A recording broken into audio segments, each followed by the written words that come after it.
Mastering sales is mastering the art of opportunity. And today on Beyond Her Story, we are excited to welcome Chitra Singh, a pioneer in the realm of sales mentoring. As the founder and chief mentor at SalesWomentoring, India's only exclusive sales community for women, Chitra has dedicated her career to empowering women in the sales industry. With 27 years of exemplary experience at top Indian banks like Kotak, ICICI, she has transformed the landscape for women in sales through her innovative programs and inspiring leadership. So let's get into this conversation quickly and know more about how women can excel in sales.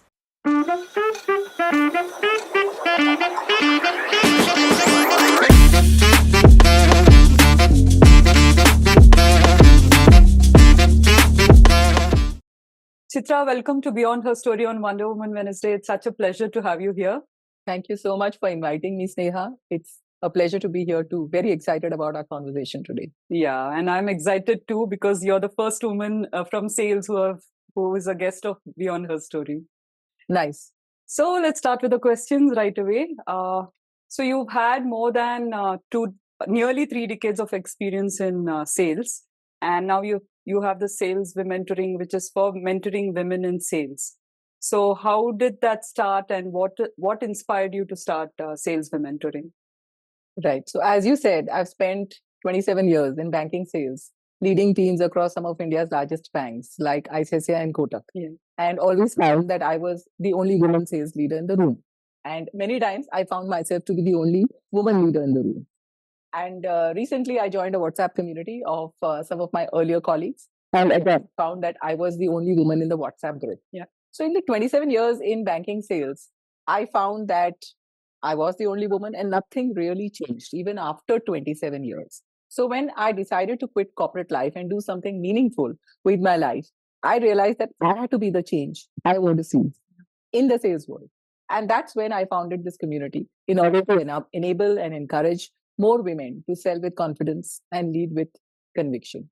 So initially, we started this as a community for women sales professionals and to mentor and nurture more women sales leaders. But I also found that there were other sections, like, for example, women founders, startup owners, small business owners, solopreneurs, who were also hesitant about selling. Correct. So to address their fears and enable them to sell better was also one of the objectives of the community. And we've been helping thousands of these women over the past 3 years. Yeah, I think it's amazing actually, especially like you said, sales it's very male dominated, like you rightly said, and we know about it. Plus, sales is something which is required in a lot of things, right? Not just as a professional, entrepreneurs and all. So I think it really makes sense to have this mentoring. Yeah, absolutely. So whether it is a profession or whether it is promoting your brand or even if it is networking, you're going there and promoting yourself, your brand. And I find that women are hesitant in all these areas, whether it's about promoting themselves, about talking about their own achievements, or whether it is about promoting their businesses and their brands. Yeah. And therefore, this community, along with the mentors I have with me, who are mostly women, that's the fear we try to address. That if I promote myself, will I appear pushy? Will people not like me? Will I not be accepted, etc.? So these are the fears. And I find that once we address this fear, there is a mindset shift which happens in women. And then instead of viewing selling as something dirty or something which is not suitable for women, they start viewing it as something which is good for your business, which is good for your life, because it enables you to negotiate for the value you deserve, both at work, in your business, and of course in life too. Because there are a lot of things we need to negotiate for with our own families, maybe our children. Correct. And we are always juggling so many things. Correct. That to be a good negotiator always helps in life. So it's been how many years since you started this mentoring platform, Sales Womentoring? It's been 3 years. And initially we started as an impact-only community, which means it was free. And that's why we were able to reach out to thousands and thousands of women through mentorship in all its formats. We are the only community which offers mentorship in every single format possible, which means speed mentoring, which is just 20 minutes to half an hour, to address your sales and work-life challenges. We offer one-on-one mentoring, group mentoring, also crisis mentoring, where if you have a challenge or a crisis, for example, my boss yelled at me in this meeting, and if I don't do this target or get this account, I will be out of job. So you know that you need a mentor immediately. So mentorship in all its forms has been the signature offering of this community. But in addition to that, we also offer learning programs, certification programs for mid-level, entry level, as well as senior women leaders. We have networking events where they can interact with industry experts and get the kind of exposure and connections they need to move forward in their professional life. We also have job posts and opportunities for the women in sales. And finally, we have a supportive community where they learn not only from the mentors, but also from the peers. So I think it's just more than mentoring. That's what I Absolutely. understand from this conversation. Absolutely. Yeah. So if I were to summarize in 3 words, the 3 pillars are MEN: mentorship, experiential learning, and networking. Yeah, and it is strange that the pillars are men, but I often say that we cannot, ignore one part of the population and hope to progress. It is a fact that there are more men at work than women. And there are more men in sales, especially at leadership positions, than women. There are only 13% of sales leaders who are women. And therefore, we need to progress together and work together, as we need men as allies, and we need them to support our dreams and aspirations in order to progress both at work and at home. Yeah, I think that's very well put, Chitra.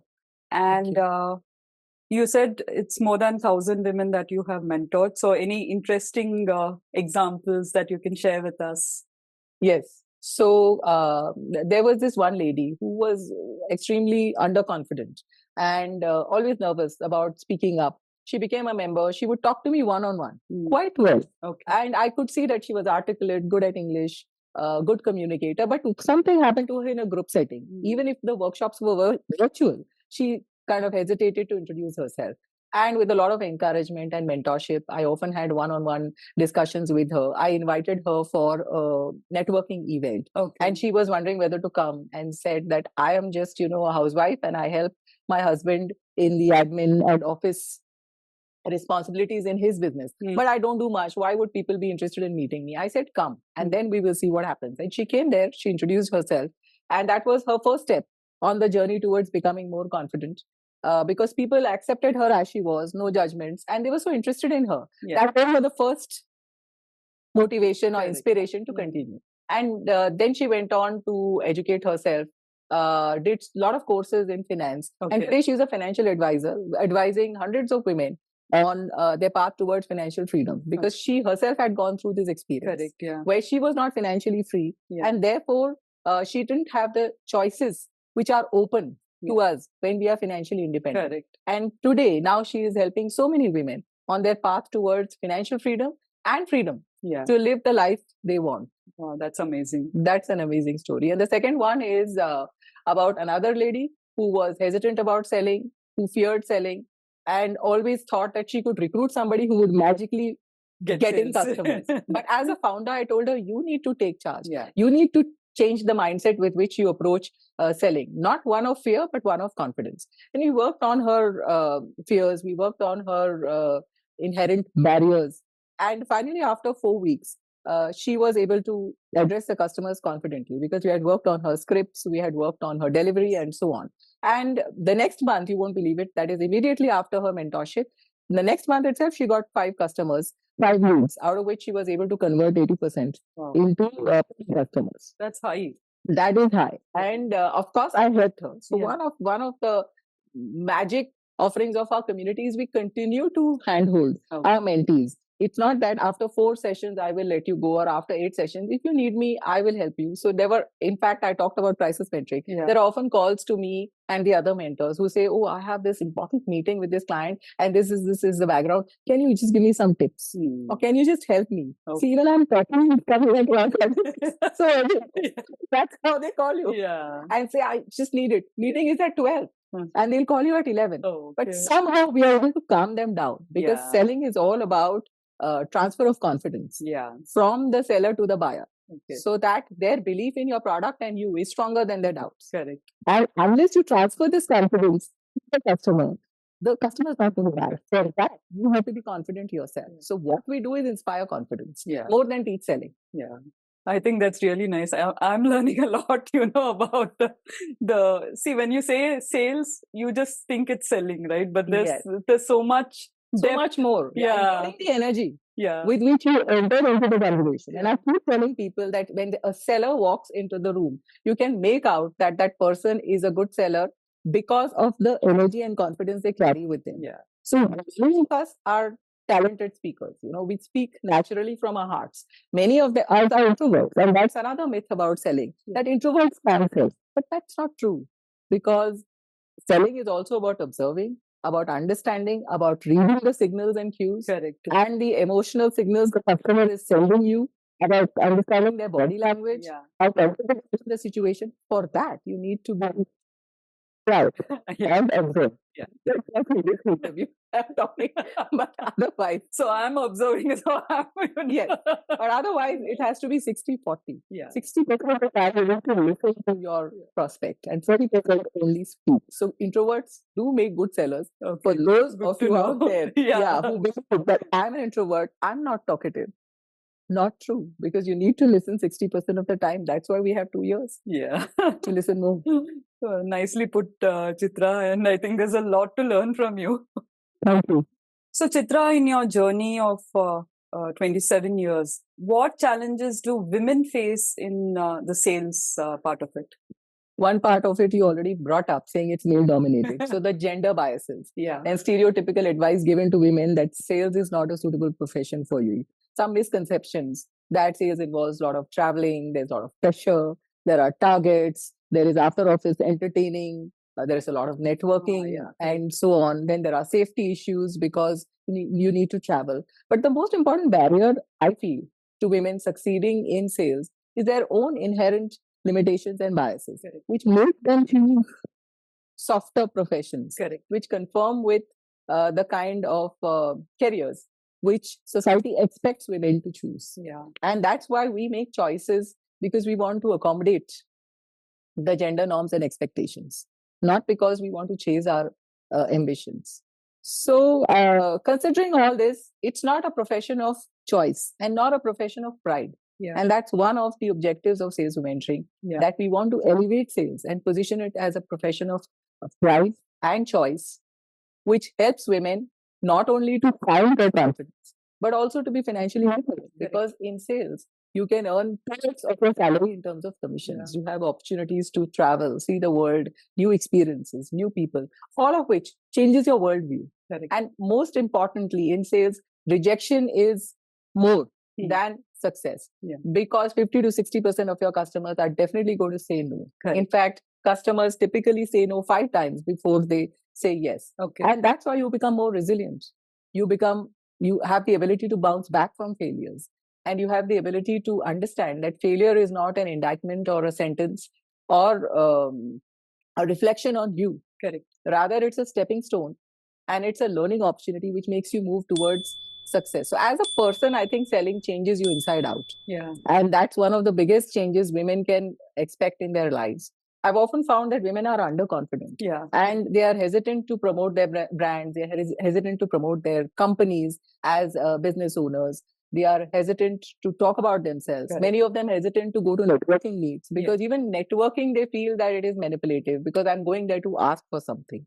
And that's the most important misconception about sales, that sales is all about asking. But my view, sales is all about giving, because the word sales is derived from a Scandinavian word, which means to serve. And so at its core, to sell is to serve and to help others to make the change in their lives which they want to see, to get to the outcomes they want, and to be like a guide and a trusted advisor on their journey towards their desired goals. One thing I really liked about what you said is, from the conversation, what I understood is what we think as limitations, right? Like sales involves traveling, and those, the way you put it, those are positive. Those are the positive ones. I really love the way you put it, because if we consider that, I want to travel, I want to be independent, I want to overcome all this, I think then sales is the best thing that you can choose. Absolutely. Because if you look at one of the dreams or bucket list goals of most women, it is like, I want to go on a solo. Correct. Right? And you look at every woman and she says, I want to go on a solo.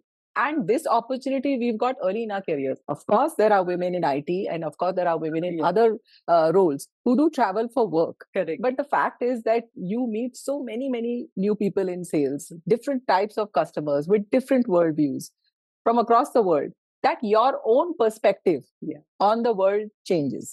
And most importantly, the kind of inner work which you do on yourself in order to have the confidence to face the customer, that changes you and makes you a better person.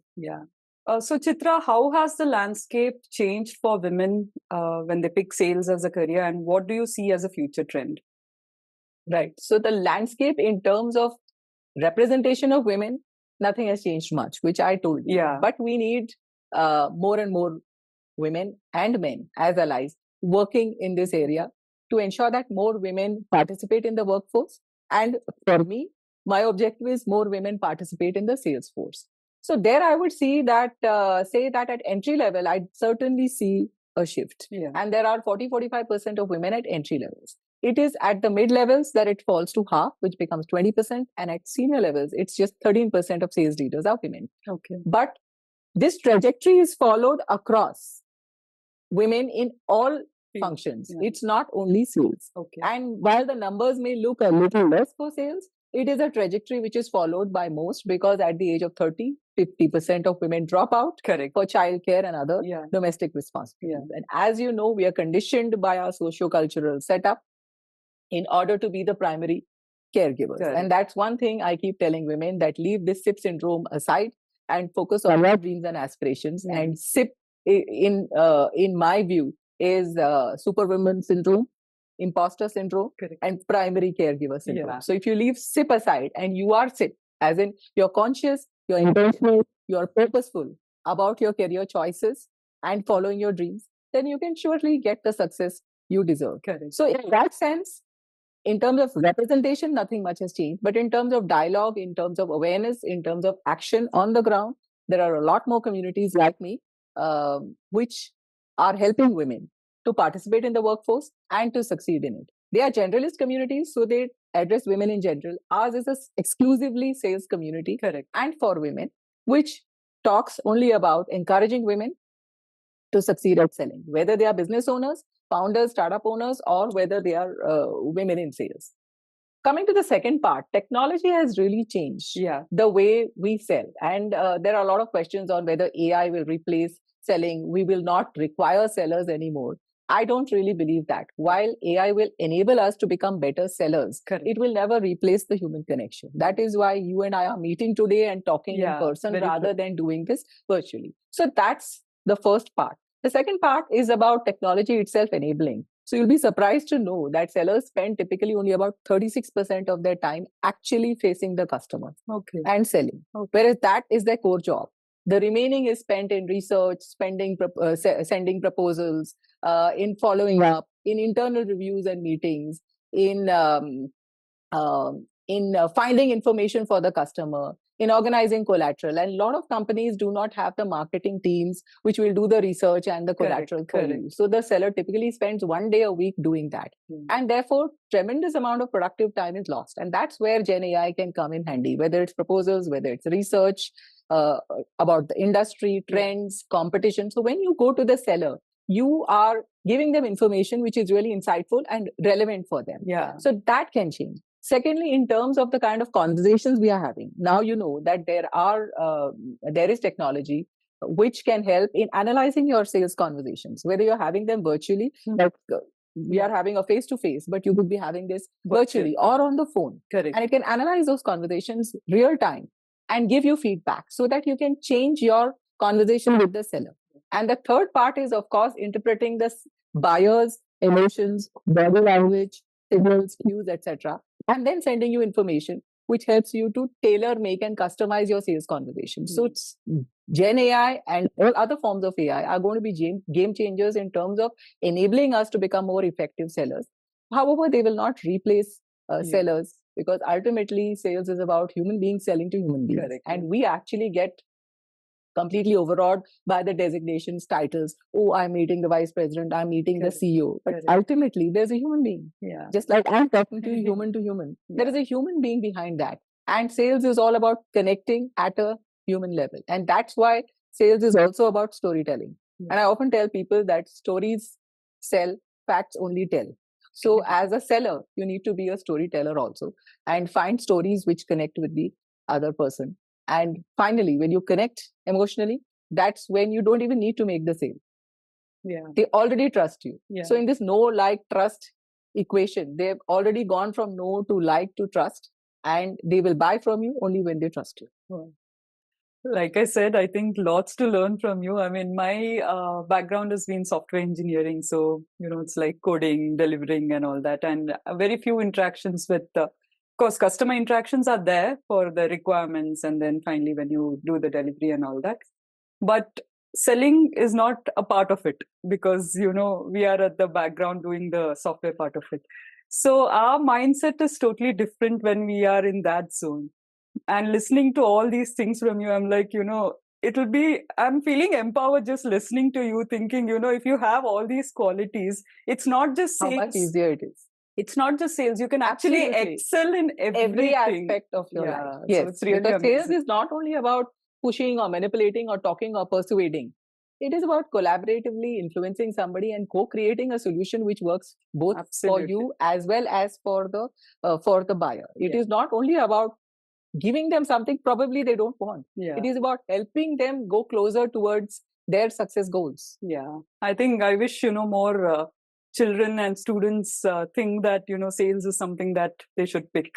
Absolutely. So like I already told you, we have certifications at all levels, at entry, mid and senior levels. Senior levels, we do more one-on-one mentorship and coaching. But at entry levels, the certification programs are open to all, including students, including freshers, engineers, anyone.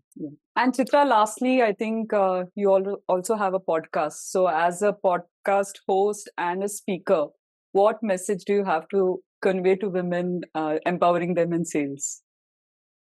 My podcast is called Unstoppable Women in Sales. Wow. And while it is focused on women sales leaders who share their journeys and their triumphs as well as their lows and what they have learned from that in order to help other women succeed at selling and enable them to sell with confidence. The podcast is all about that. But more so, the message from the podcast is that all women are unstoppable. And as long as your self-belief is more than your fear of failure, you will remain unstoppable. And for us as women, the most important thing is that we should not let others define who we are or others decide what is our value. Correct. We must have our own definition of success and we must work towards it on our own terms. Because otherwise, we are always comparing ourselves to others, competing with others and minimizing our value. Correct. I think we need to expand our vision and maximize our value. And most importantly, work towards our own definition of success and live life on our own terms. That's when we'll be truly able to own and step into our power. When we believe that we deserve success and that too on our own terms and that we have all the ability and the confidence which is required in order to achieve it. I think that's a fabulous message that you've given.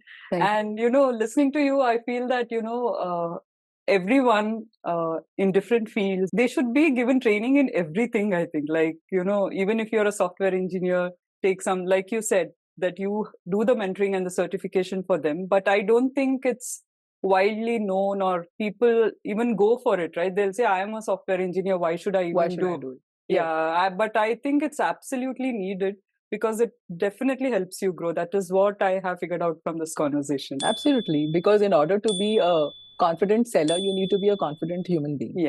And selling teaches you that. It gives you the confidence because you have no other option when you're in front of the customer. You have to know. And I keep telling people it's like a stage. And you are the showman or showwoman. And you are there in order to convince and influence the customer that yours is the best solution to their problem or their pain point. In order to do that, you need to know yourself, your company, your product, your competition extremely well. And then communicate that so that you transfer that confidence to the customer. And they believe in you and your product enough to buy from you. So this People don't realize that even when I'm going for a job interview, or when I'm going to ask my boss for a raise, or when I'm negotiating with my children to study and finish their homework on time, all of it is selling in one way or the other. You're selling them the benefits of studies so that they can have a brighter future. You're selling your boss your own skill so that he or she can promote or give you a raise. And all of life is about a series of negotiations.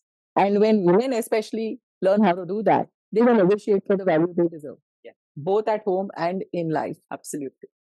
So I would urge that everybody does at least a short course in selling, so that they are able to promote themselves and their brands effectively to everyone. Thank you so much, Chitra. I think it's been an amazing conversation. Thank you so much for inviting me. I should have met you maybe many years ago, so that I would have... Never too late. I started my company at after 50, at 51 in fact. Started learning classical singing after the last 3 years, learned driving. Today I'm a mentor. I never thought I would become a sales mentor. And a podcast host. You've done that. And I know that I don't want to reveal your age, but I know that you are nearing 50. So it's never too late. Correct. To start. And that's another message we should give to our viewers. What I meant is, if I had these skills along with my extraordinary software skills, I think the level that you reach, actually, the opportunities open up for you, is what I felt after listening to you in this conversation. Yeah, absolutely. This has been one of the objectives of our community too. And you rightly actually pointed out that it's not that selling is restricted to sales professionals or business owners only. It could be useful in all aspects of life. And that is another one message I want to leave with everybody, that if you know how to sell, then you will be able to reach your success goals in life. Thank you so much. Thank you.